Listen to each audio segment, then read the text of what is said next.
ముందుగా hit TV చూస్తున్న ప్రేక్షకులందరికీ హృదయపూర్వక నమస్కారాలు.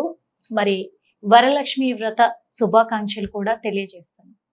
అసలు వరలక్ష్మి వ్రతము ఎలా చేసుకోవాలి, వరలక్ష్మి వ్రతము విశిష్టత ఏంటి, ప్రాముఖ్యత ఏంటి, పాటించాల్సిన నియమ నిబంధనలు ఏంటి, ఇవన్నీ కూడా మా హిట్ టీవీ ప్రేక్షకుల కొరకు వివరించడానికి ఇప్పుడు మనతో పాటు ఉన్నారు ప్రముఖ జ్యోతిష్యులు, వాస్తు శాస్త్ర పండితులు డాక్టర్ శివ సుధీర్ శర్మ గారు ఉన్నారు.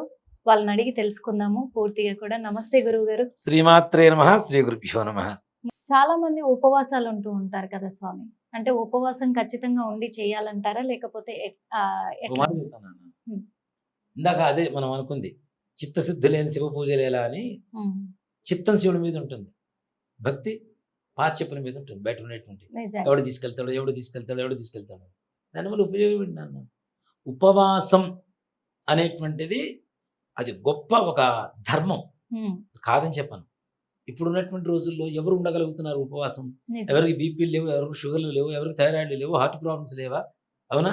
ఇవన్నీ పెట్టుకొని టాబ్లెట్లు వేసుకోకుండా సాయంత్రం వరకు ఉపవాసం చేసి దేవుడి దగ్గర పూజ చేస్తామంటే దేవుడి దగ్గర పోవడం ఖాయం. అదైతే నిజం. కాబట్టి ఉండలేనటువంటి వాడు చక్కగా ఏదైనా అల్పాహారం ఎక్కువ తినొద్దు. ఉపవాసం అంటే ఏంటన్నా ఒకటి దానికి బదులుగా సబ్స్టిట్యూట్ అంటాం, అవునా? దానికి బదులుగా ఉండేటువంటి ఆహారం నియమం కొద్దిగా తీసుకోండి. ఎక్కువ తీసుకుంటే నిద్ర వస్తుంది. నిద్ర వస్తే మన మనసు మన కంట్రోల్లో ఉండదు. మన మనసు కంట్రోల్లో లేకపోతే ఇంద్రియ నిగ్రహం ఉండదు. కాబట్టి ఆహారం మితాహారం తీసుకోవాలి. ఉపవాసం అనేటువంటి దానికి చాలా రకాల అర్థాలు ఉన్నాయి నాన్న. ఉపవాసం చేయడం ద్వారా నెలలో కనీసం ఒక్కరోజు ఉపవాసం చేయాలి, ఏకాదశి రోజున. ఎందుకంటే నానా గడ్డి లోపలేసి మిషన్ ఆడిస్తూనే ఉంటాం. చెరుకు పిండి రసాన్ని మిషన్ కన్నా కొద్దిగా రెస్ట్ దొరుకుతుంది రాత్రిపూట, దీనికి అది కూడా దొరకదు.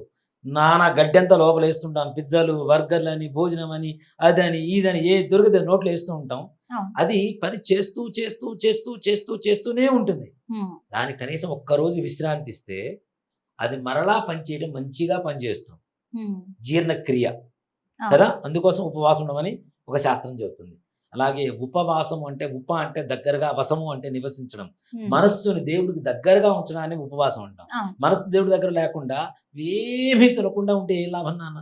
నాకు తెలిసిన ఒక ఆవిడ ఉండేది, నేను ఒక పూట భోజనం చేస్తాను అనేది, తినేది అక్కడే పడుకునేది చేయగడుక్కోకుండా, మళ్ళీ సాయంత్రం లేచి అదే కంచంలో తినేది. అదంటే నేను ఎవరు చేయగడుక్కోలేదు రా పొద్దు నుంచి, ఇప్పుడే తింటున్నా, ఒకసారి తింటున్నా అని చెప్పేది.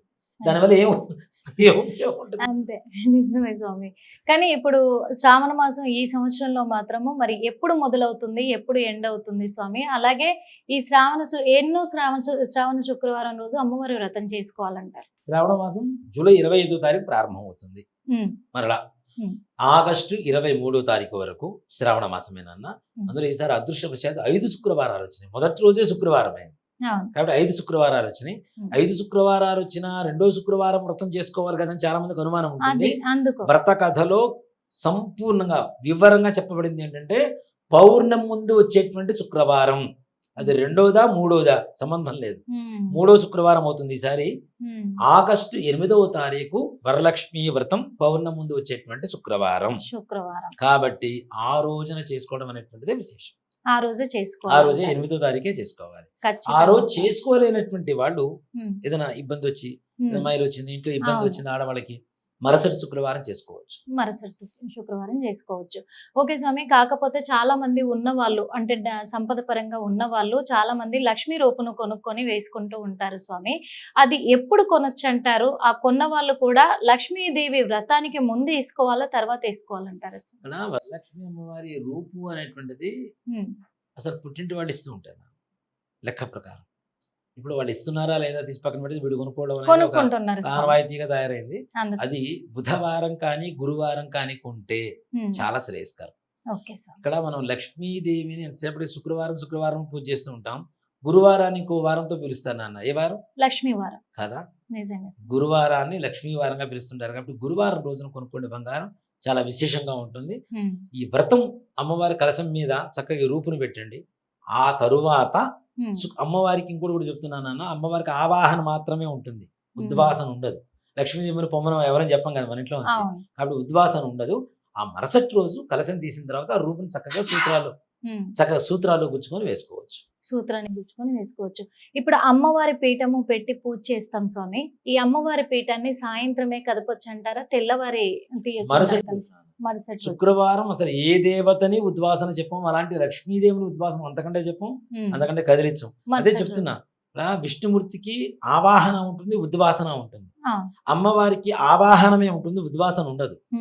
అదా శివుడికి ఆవాహన లేదు, ఉద్వాసన లేదు, రెండు లేవు. సర్వాంతరయ. ఓకే. తెల్లవారి కదిలించేటప్పుడు మరి అమ్మవారిని కదిలించేటప్పుడు వాళ్ళు పాటించాల్సిన పద్ధతులు ఏంటంటే? వృద్ధునే నిద్ర లేవడం, స్నానం చేయటం, మరలా దీపారాధన చేయటం. ఇక్కడ ఉదయం వ్రతం చేసుకుంటే శుక్రవారం సాయంత్రం మరలా దీపారాధన చేసుకుంటాం. అలాగే సాయంత్రం వ్రతం చేసిన మరుసటి రోజు పొద్దున్నే మరలా 2 పూట్ల చేసుకున్నా సరే మరుసటి రోజు మాత్రం పొద్దునే దీపారాధన చేసి చక్కగా అమ్మవారికి అవసర నివేదన ఏదైనా పెట్టి మరి పంచదార పచ్చిపాలు పెట్టవచ్చు. పెట్టి చక్కగా ఓం అంటూ ఆ కుంభాన్ని అట్లా ఎత్తి పక్కన పెట్టేసుకొని ఆ తదుపరి అక్కడ ఉండేటువంటి వస్తువుని సర్దుకోవాల్సినటువంటి పరిస్థితి. స్వామి చక్కగా. ఎందుకంటే ఆ కలశము ఇప్పుడు ఆ కొబ్బరికాయ కూడా అమ్మవారికి నైవేద్యంగా సమర్పించుకోవాలంటారా నెక్స్ట్ మరుసటి రోజున? అట్లా అక్కడ వ్రతానికి లక్ష్మీదేవిని మనం ఇచ్చేస్తున్నాం కదా, అంటే ఆవాహన చేస్తున్నాం. దాంట్లో లక్ష్మీదేవి ఉన్నట్టు. ఎందుకంటే స్వామి చాలా మంది ఏం చేస్తున్నారంటే కలశానికి మనం కొబ్బరికాయ పెడతాము, అమ్మవారిని నిలుపుకుంటాము. ఆ కొబ్బరికాయని తీసి తెల్లారి అమ్మవారి విగ్రహాన్ని కదిపేటప్పుడు అదే కలశాన్ని ఆ కొబ్బరికాయని మరుసటి రోజు అమ్మవారి ముందు కొట్టి నైవేద్యంగా పెడుతూ ఉన్నారు. అందుకని అడిగాను స్వామి. ఆల్రెడీ మీరు ఎంగిల్ చేసిన దాన్ని మళ్ళీ నివేదన పెడతానంటే దాంట్లో పరమార్థం అదే చేస్తున్నారు. ఈ కొబ్బరికాయ చక్కగా బ్లౌజ్ పీస్ ఉంటుంది కదా, అది మీరు కుట్టించుకోండి. ఈ కొబ్బరికాయని చిన్న తాడులోను దేంట్లోనూ కట్టేసి ఇంటి లోపల భాగంలో ఈశాన్యంలో కట్టండి. గడప పైన కట్టొద్దు, గడప పక్క కట్టండి. లక్ష్మీదేవి మీ ఇంట్లోనే ఉంటుంది. లేదు అది కూడా అవకాశం లేదు, చక్కగా నైరుతిలో బీరువాలో పెట్టుకోండి. లక్ష్మీదేవిని పూజ చేసిన ఎందుకంటే చాలా మంది స్వామి 100లో 99 మంది చేసే పని ఏంటంటే అదే కొబ్బరికాయని తీసి అమ్మవారికి మళ్ళీ కొట్టి నైవేద్యంగా పెడుతున్నారు. తప్పు. అందుకే ఇది తెలుసుకోవాలని అడిగాను స్వామి. అది చాలా తప్పు. ఓకే. ఇంకా ఏంటంటే స్వామి వీళ్ళు చాలా వరకు కూడా అంటే ఇది తప్పో ఒప్పో మాకు తెలీదు, మీ నుంచి తెలుసుకోవాలనుకుంటున్నాను స్వామి.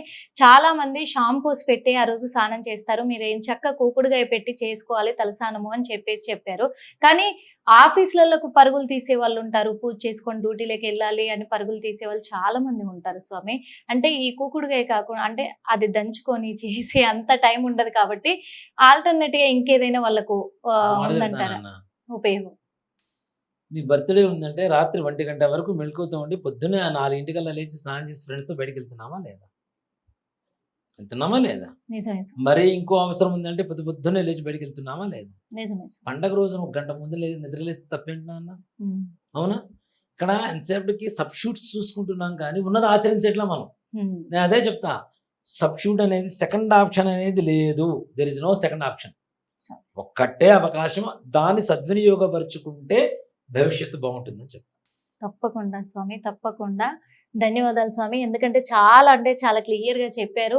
ఈ వరలక్ష్మి వ్రతం అనేది ఎవరైనా చేసుకోవచ్చు అనేది కూడా అవకాశం ఉంది కాబట్టి అందరూ చేసుకోవడానికి ఇప్పుడు ప్రయత్నిస్తూ ఉంటారు ఖచ్చితంగా. కాబట్టి వాళ్ళందరికీ కూడా లక్ష్మీదేవి కటాక్షం కలగాలని మా హిట్ టీవీ ద్వారా కోరుకుంటున్నాము. మీకు కూడా మనస్ఫూర్తిగా ధన్యవాదాలు స్వామి. శ్రీమాత్రే నమః. శ్రీ గురు కిషోర్. చూసారు కదా, వరలక్ష్మి వ్రతము అందరూ చేసుకోవచ్చు. అది ఆడ మగ అనే తేడా లేదు, పెళ్లి కాని వాళ్ళు పెళ్ళైన వాళ్ళు అనే తేడా లేదు. కాకపోతే ఖచ్చితంగా నియమ నిబంధనలు పాటిస్తూ పొద్దున్నే తెల్లవారుజామున అంటే బ్రహ్మ ముహూర్తంలో స్నానం చేసుకొని అమ్మవారికి పూజ చేసుకోవడం శ్రేయస్కరము అని చెప్పేసి మనకు గురువు గారు కూడా చెప్పడం జరిగింది. మరి ఎలాంటి పద్ధతులు పాటించాలి, ఎలాంటి నియమాలు పాటించాలని కూడా చక్కగా వివరించారు. ఈ వివరణల ప్రకారమే ఈసారి వరలక్ష్మి వ్రతము అందరూ చేసుకోవాలని మా హిట్ టీవీ ప్రేక్షకులకు మేము మనస్ఫూర్తిగా తెలియజేస్తున్నాం. మరి మరో ఇంటర్వ్యూలో మళ్ళీ కలుద్దాము. అప్పటి వరకు చూస్తూనే ఉండండి హిట్ టీవీ.